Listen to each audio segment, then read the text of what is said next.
Questa collezione è una collezione particolare, è una collezione luxury della nostra azienda Acqua di Sardegna e vuole raccontare qualcosa sulla Sardegna, sulla sua storia, sulla sua archeologia, qualcosa di antico, di veramente forte e emozionante.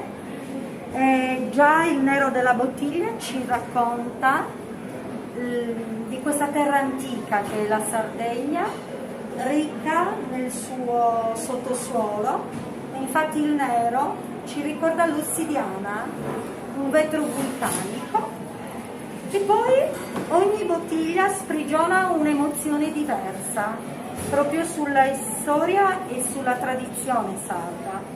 Il Boeli, le incisioni di un'antica stele che si trova a Mamoiana, o il Coros che ci parla delle Domus de Llanas, le fattine dispettose della tradizione antica sarda.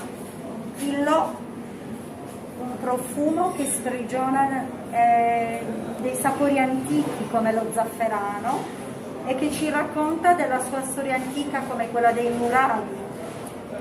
O ancora l'Otoka, col suo sapore quasi salino, è il simbolo del mare, antica città fenicia Otoka, o Iliana, che ci ricorda proprio l'ossidiana.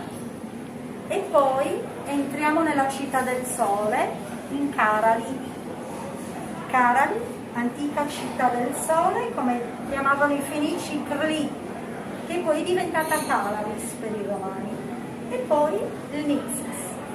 Il Nixias ci porta verso l'Oriente con quel profumo di legno degli dei, wood, con una freschezza incredibile.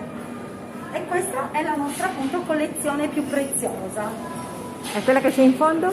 E questa è Coros, la stessa che troviamo qua. Ah, ok. Loro si chiudono in uno scrigno come dei gioielli preziosi, lo scrigno si apre e apre un mondo di emozioni sarde. Grazie mille, grazie, grazie. Puoi salutare il popolo peruviano? Certo, vi salutiamo dalla Sardegna e vi aspettiamo soprattutto.